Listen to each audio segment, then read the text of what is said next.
Oye, ayer sí les quitaste.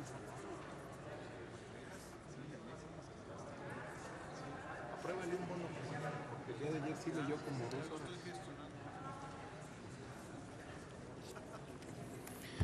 Buenas tardes, compañeros, compañeras. Muchas gracias, presidente, con su venia.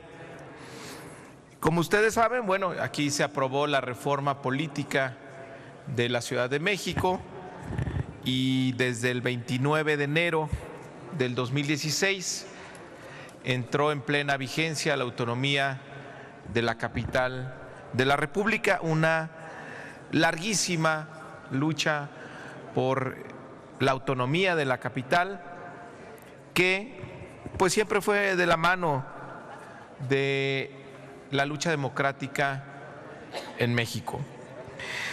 Nos quedaron pendientes en esta reforma constitucional, en esta reforma del 122, que hoy su servidor, el senador Alejandro Encinas y la senadora Dolores Padierna, ponemos a su consideración un par de iniciativas para cumplir con lo que señala la reforma al 122 constitucional. Son dos leyes que deben entrar en vigencia cuando inicie la vigencia de la Constitución de la Ciudad de México, que tendrá que ser el próximo 17 de septiembre de 2018.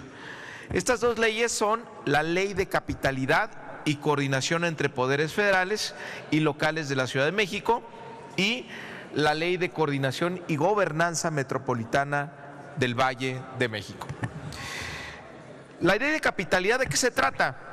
Si tenemos ya una ciudad autónoma que es a la vez sede de los poderes federales, pues tiene que haber una ley que establezca las reglas de esta convivencia del día a día. Actualmente, pues hay una coordinación muy estrecha, pero que está al margen de cualquier regulación. Pienso, por ejemplo, en alguna manifestación, en el tema de resguardo de edificios e inmuebles de la Federación o de monumentos históricos o de los hospitales nacionales o de los institutos de salud, de investigación o del aeropuerto de la Ciudad de México. Las bases de coordinación de convivencia no están en ninguna ley, siempre parten de la buena fe entre el gobierno federal y el gobierno local. Bueno, tenemos que establecer unas bases de coordinación entre la Federación y la ciudad en esta ley.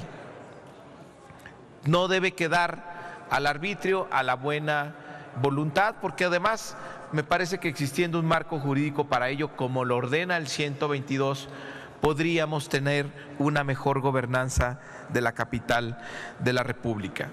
Y también esto deriva en otras consecuencias. Por ejemplo, ser la capital de la República sin duda que representa un enorme beneficio para quienes aquí vivimos.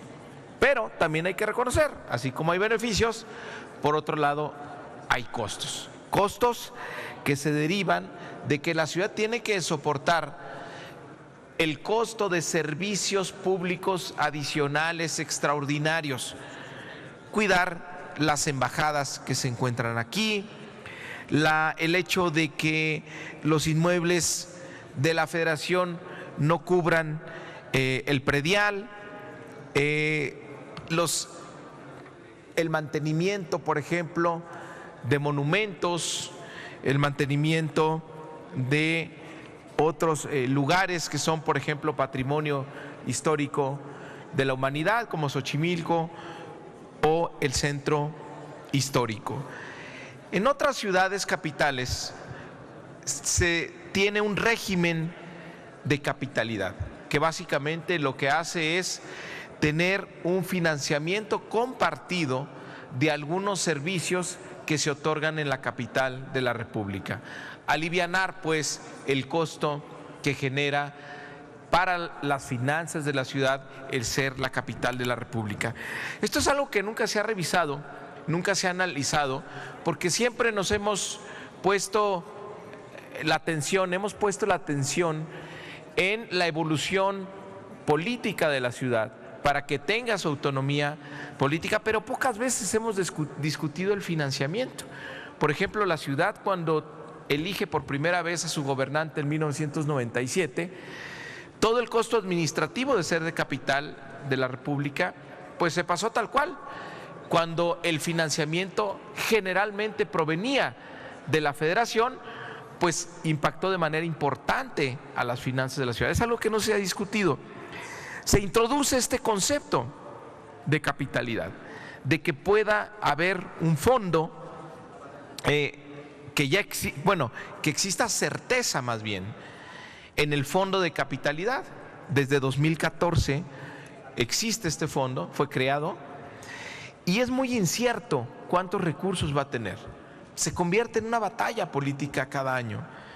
Se proponen, por ejemplo, en 2014 no había nada, se dieron 3,000 millones, en el 2015 se propusieron 2,000, se aprobaron finalmente 3,500, en el 2017 se puso 0 en el presupuesto de egresos, sin embargo se lograron 2,500 y así. Es muy incierto, y tener esta incertidumbre no ayuda en nada a la ciudad, porque no puede planear, no puede ver hacia futuro qué puede financiar de los servicios públicos que le hacen falta para ejercer su función de capital con certidumbre. Entonces, ¿qué proponemos en esta iniciativa? Que haya certidumbre, que haya una fórmula para la determinación de este fondo de capital que esté relacionado con el presupuesto de egresos de la ciudad. La Secretaría de Finanzas de la Ciudad de México ha estimado que estos servicios adicionales, por ser capital, pues tienen un costo aproximado de 12,000 millones de pesos. Nada más quisiera mencionarles un dato: las exenciones de predial de los edificios del gobierno federal en la ciudad asciende a cerca de 3,000 millones. Entonces, el fondo de capitalidad se propone regularlo, su programación y su presupuestación, que sea equivalente al 5% del presupuesto del año anterior reportado en la cuenta pública, y de esta manera la ciudad puede tener certidumbre de esta fuente de financiamiento. Otra cuestión que ha sido muy polémica y que, por cierto, en estos días está el debate sobre algo parecido, es sobre el tema de la seguridad pública. Como ustedes saben, durante muchos años, después de 1997, era el presidente de la República el encargado de autorizar al secretario de Seguridad Pública y al procurador de la ciudad. Esto cambió con la reforma política de la ciudad. Ahora lo elige libremente el jefe de gobierno y lo remueve también el jefe de gobierno, y se le da al presidente de la República la posibilidad de removerlo solo por faltas graves. Actualmente dice la reforma política que el presidente puede removerlo por faltas graves. Entonces hay que regular esta disposición para que no se vaya a prestar a una situación inconveniente o que tenga más bien un fin político. También se prohíbe expresamente en esta ley de capitalidad que instituciones castrense asuman funciones de seguridad pública en la Ciudad de México. La segunda ley que estamos proponiendo es la Ley de Coordinación y Gobernanza Metropolitana del Valle de México, una ley pues que encuentra mucho eco en la Ley de Desarrollo Urbano y Ordenamiento Territorial. Es también una obligación que tenemos de la reforma al 122 constitucional. ¿Qué se propone? Crear primero un Consejo de Desarrollo Metropolitano. ¿Quiénes deben de estar? Las autoridades de las entidades federativas, municipios y demarcaciones territoriales que integran la zona metropolitana del Valle de México, así como la autoridad federal. ¿Quién se encarga de estos asuntos a nivel federal? La Secretaría de Desarrollo Agrario, Territorial y Urbano, la SEDATU, por parte del gobierno federal. El Consejo tendría a su vez una comisión ejecutiva integrado por los titulares. ¿De qué se encargaría este Consejo? De algo que nunca se ha hecho en este país: A pesar de que la gran mayoría de los mexicanos vivimos en ciudades y en zonas metropolitanas, no existe una planeación metropolitana. Y si algo le podría ayudar a esta ciudad es una planeación metropolitana de largo plazo, de mediano y largo plazo. El Consejo tendrá como una tarea fundamental establecer un plan de desarrollo metropolitano, en donde se establezcan los proyectos de infraestructura, necesidades de ampliación de servicios públicos básicos, políticas de ordenamiento territorial y desarrollo urbano que promuevan la integración del territorio. Todo esto pues para que mejore la calidad de vida de la gente que vive en la zona metropolitana. Un plan que cuente con la colaboración de instituciones como la UNAM, la UAM, el INEGI, y además que sea sometido a consulta pública y que los congresos locales le den también el aval, quienes participen en la zona metropolitana del Valle de México. Esto lograría que tengamos mayor eficiencia en la provisión de servicios públicos y que la división política administrativa territorial que tenemos actualmente pues no sea un factor de ineficacia, porque somos una misma ciudad, somos una misma zona metropolitana que a veces no le podemos explicar a la gente que del otro lado de la calle ya es otra demarcación territorial o ya es otro estado, cuando la convivencia es plena, absoluta y está cada vez más integrada. Además, se establecerá un programa metropolitano que especifique las acciones para cumplir con este plan, que no se quede nada más en un buen deseo, sino que haya una estrategia de acciones para irlo desdoblando y ejecutando en los 3 órdenes de gobierno que le toca a cada quien. Y otra cosa importante, el Fondo Metropolitano.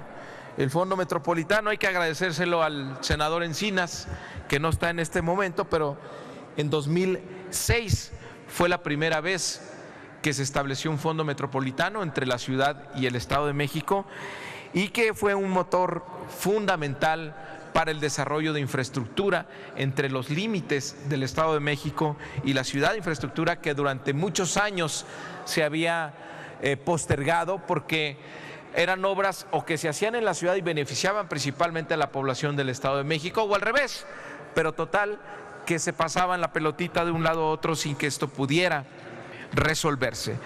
Entonces, esta ley le daría base jurídica a la existencia del Fondo Metropolitano del Valle de México, lo cual le daría certidumbre y ayudaría a financiar este plan que estamos proponiendo de largo plazo para esta zona metropolitana. También esta ley establecería las bases para la coordinación metropolitana y la integración de servicios públicos en todo el territorio y las regiones específicas, pensando en ser más eficiente, pensando en tener economías de escala. También se establece poder integrar comités especializados en los que se atiendan los problemas metropolitanos fundamentales como calidad del aire, transporte y movilidad, ordenamiento territorial y desarrollo urbano, seguridad pública y tránsito, recolección y disposición de basura, agua y alumbrado metropolitano. Y por último, pues vamos a hacer una apuesta un tanto atrevida, es sentar las bases para autoridades metropolitanas. Tenemos un buen ejemplo, prácticamente el único que existe en el país, la Comisión Ambiental Metropolitana, que se establece desde 1992 entre el DF y el Estado de México. Es una comisión específicamente para atender el problema de la calidad del aire, que ha funcionado muy bien, funcionó muy bien. Empezó a tener algunos problemas en 2013, cuando se constituyó de manera distinta, se estableció un convenio entre la Semarnat, la Ciudad de México, el Estado de México, y se incluyó a Puebla, Morelos e Hidalgo, y ahí empezó a fallar un poco. Pero antes del 2013, la CAME muestra que sí podemos tener instituciones metropolitanas para establecer políticas públicas en conjunto que tengan beneficio para todo el Valle de México. Aquí se sientan las bases para que por previo acuerdo de los gobiernos en sus tres órdenes se establezcan autoridades y acciones de alcance metropolitano. ¿En qué nos conviene tener una política integral? Por supuesto, en primer lugar, en seguridad pública. El gran éxito hasta hace algunos años en materia de seguridad pública de la ciudad era que tenemos una sola policía en las 16 delegaciones. Pensar una policía metropolitana del Valle de México me parece que es una buena idea. Por supuesto, tendríamos que ajustar varios ordenamientos, pero aquí se sienta la base para una institución metropolitana y políticas metropolitanas. El reglamento metropolitano de tránsito, que ya tuvimos alguna vez un reglamento en común con el Estado de México y desafortunadamente se echó para atrás hace como 4 años. Pero circulamos en esta misma ciudad. Tendría que haber el mismo reglamento, no que si ya cruzaste una calle estás sujeto a otro reglamento de tránsito y movilidad. Podríamos pensar, regresando al tema de seguridad pública, que podríamos integrar las cámaras de videovigilancia y tener conexión de todos los centros, todos los C4 para hacer un gran C4 de la zona metropolitana. Por supuesto que el siguiente tema en importancia es el tema del transporte. No podemos seguir en el largo plazo pensando que tenemos servicios de transporte de una calidad en la ciudad y en el Estado de México de otra, que tengan costos distintos, que tengan rutas que no estén integradas, que generen enormes cuellos de botellas y sobre todo que le quiten muchas horas de su tiempo a la gente. Tenemos que pensar en una autoridad metropolitana de transporte y que haya una planeación que beneficie a todos los habitantes de esta zona. El tema del aire, sin duda que tenemos que insistir en que haya políticas metropolitanas. Compartimos el mismo espacio y compartimos también la misma cuenca. Por lo tanto, tendría que haber un sistema metropolitano de agua y drenaje. Esto es básicamente lo que proponen estas dos iniciativas. Primero, cómo convive mejor la capital de la República con los poderes federales, cómo le damos sustento a su condición de capitalidad a través del Fondo de Capitalidad. Y segundo, pues esta ley de coordinación y gobernanza metropolitana que daría una eficiente coordinación y sentaría las bases para una planeación en el mediano y largo plazo de la zona metropolitana más importante del país y sobre todo que empecemos a pensar distinto y hacia futuro con el establecimiento de bases para instituciones metropolitanas. Muchas gracias.